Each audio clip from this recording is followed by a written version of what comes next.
Our topic of discussion is water pollution. Any physical, biological, or chemical change in water quality that adversely affects living organisms or makes the water unsuitable for desired uses is called water pollution.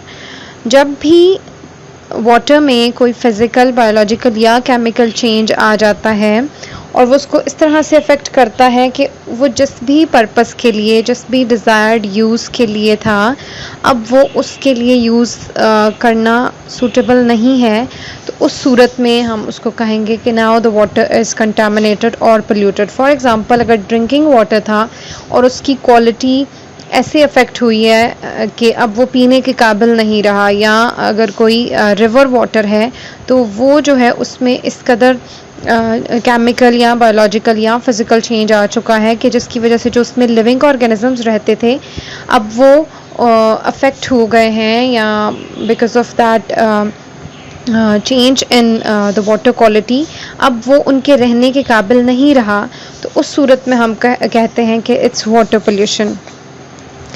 अगर हम sources देखें water pollution के तो दो किस्म के sources हो सकते हैं। एक को हम बोलते हैं पॉइंट सोर्स और दूसरे को हम बोलते हैं नॉन पॉइंट सोर्स।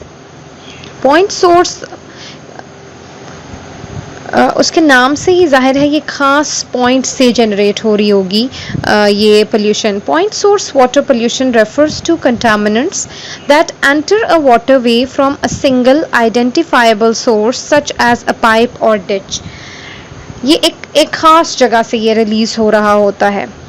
इसकी एग्जांपल्स में आ जाता है discharges from a sewage treatment plant और अ फैक्ट्री। किसी फैक्ट्री से जो एक ख़ास जगह पर वहाँ पर एक आउटलेट मौजूद है या वहाँ पर एक उसका मौजूद है डिस्चार्ज पाइप, तो वहाँ पर हम कह सकते हैं कि ये एक पॉइंट सोर्स है। तो जितनी भी फैक्ट्री से निकलने वाला ये जो इनका वेस्ट वाटर होता है ये सारा, या जो सिटीज से जो सारा हमारे पास आ जाता है सीवेज का जो सारा वेस्ट है एक ख़ास बड़े पाइप के ज़रिए, तो वो सारे क्योंकि वो एक ख़ास पॉइंट पर आकर तो वाटर के अंदर वो कंटामिनेशन को ऐड कर रहे होते हैं, तो उस सूरत में हम उसको बोलते हैं इट्स अ पॉइंट सोर्स।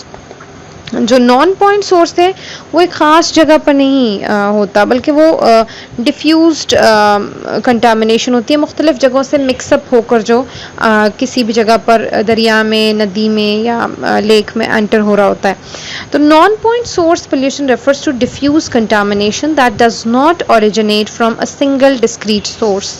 इसकी एग्जांपल्स अगर हम देखें तो contaminated storm water washed off parking lots, roads and highways called urban run off. तो जैसे बारिश हो जाती है और वो बारिश जो है वो सारे रोड्स के ऊपर से जो पानी आ जाता है रन ऑफ होता हुआ, उसमें जो डिफरेंट किस्म की जो रोड्स की कंटामिनेशन है या जो हाईवेज हैं उसके ऊपर जो होते हैं, या तो पार्किंग लॉट्स के ऊपर से, तो वो जितनी भी, तो वो एक ऐसा है कि वो सारी मिक्सअप होकर डिफरेंट पॉइंट्स के ऊपर मुख्तलिफ जो हमारे पास नालियाँ होती हैं उसमें एंटर होती है पहले, फिर वहाँ से ट्रैवल करती हुई वो किसी नहर में एंड देन वो रिवर में और इस तरह से। तो ये हमारे पास नॉन पॉइंट सोर्स आ जाता है। इस पिक्चर में काफ़ी क्लियर है आपको नॉन पॉइंट सोर्सेज का बताया गया कि वो जो पूरे जो हमारे पास रेजिडेंशियल एरियाज़ होते हैं, अर्बन स्ट्रीट्स या जो रूरल इलाके हैं, उनसे जो बारिश का पानी वॉश ऑफ होकर वो दरियाओं में एंटर होता है, तो वो एक ख़ास जगह से नहीं, वो हर तरफ से एंटर हो रहा है। इसी तरह क्रॉप लैंड से, या जो फार्म्स होते हैं, जो खेत होते हैं, एनिमल्स जहाँ पर बांधे गए होते हैं, और यहाँ पर आपको पॉइंट सोर्सेज भी बॉटम पर दिखाए गए हैं इस पिक्चर में कि एक फैक्ट्री है या जो वेस्ट वाटर ट्रीटमेंट प्लांट है, वहाँ से जो एक ख़ास पॉइंट पे एक पाइप जो है वो एंटर हो रहा होता है किसी रिवर में, उसको हम पॉइंट सोर्स कहते हैं। टाइप्स अगर हम देखें तो ब्रॉडली हम इनको दो टाइप्स में डिवाइड करते हैं। अदरवाइज़ वाटर पोल्यूशन में बहुत सी डिफरेंट टाइप्स भी पाई जाती हैं, बट हम लोग उसकी डिटेल में नहीं जाएंगे। हम जस्ट जो इसकी ब्रॉडली जो इसको दो टाइप्स में डिवाइड किया जाता है कि सरफेस वाटर पोल्यूशन और ग्राउंड वाटर पोल्यूशन। तो सरफेस वाटर पोल्यूशन जितनी भी जो हमारे पास सरफेस के ऊपर पानी पाया जाता है जैसे कि ओशंस हो गए, रिवर्स हो गए या लेक्स हो गए। और ग्राउंड वाटर पोल्यूशन नाम से ही ज़ाहिर है जो ज़ेरे ज़मीन पानी है, तो उसके लिए हम वाटर टेबल या एक्विफर का नाम जो है वो उसके लिए रखा जाता है, उसको कहा जाता है एक्विफर या ग्राउंड वाटर भी कहा जाता है, उसको वाटर टेबल भी कहा जाता है। तो जो हमारी कंटामिनेशन जो बारिश के पानी के साथ एब्जॉर्ब होकर ज़मीन के नीचे वाले पानी को कंटामिनेट करती है, तो उसको हम फिर कहेंगे कि this is ground water pollution. Agricultural sources और इंडस्ट्रियल सोर्सेज जो हैं ये हम देखेंगे। दो डिफरेंट सोर्सेज हैं जो कि मेजर रोल प्ले करते हैं इन कंटामिनेशन ऑफ वाटर।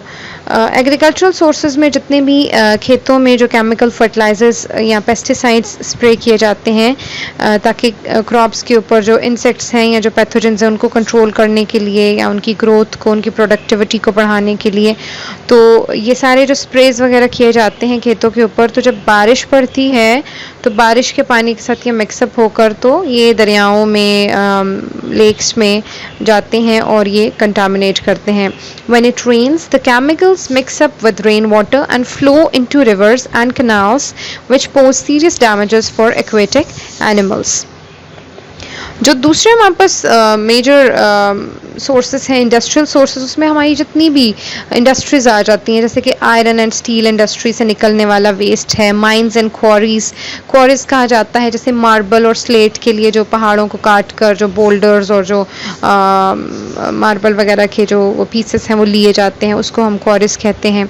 तो उधर से आने वाला वेस्ट, माइनिंग प्रोसेसिंग केमिकल्स जो डिफरेंट, जैसे कॉपर हो गया, आयरन हो गया, इनकी जो प्रोसेसिंग की जाती है तो वहाँ से निकलने वाले waste, food industry, paper and pulp industry, complex organic chemicals industry, nuclear industry and water treatment plants जो हैं ये इसमें आ जाते हैं। और ये तमाम ऐसे सोर्सेज हैं जो कि इंडस्ट्रियल सोर्सेज में आ जाते। तो मेजरली जो हमारे पास ज़्यादा कंट्रीब्यूट करते हैं कंटामिनेशन में वो ये इंडस्ट्रियल सोर्सेज हैं और जो हमारे पास एग्रीकल्चरल सोर्सेज हैं ये आ जाते हैं। And that was all. Thank you.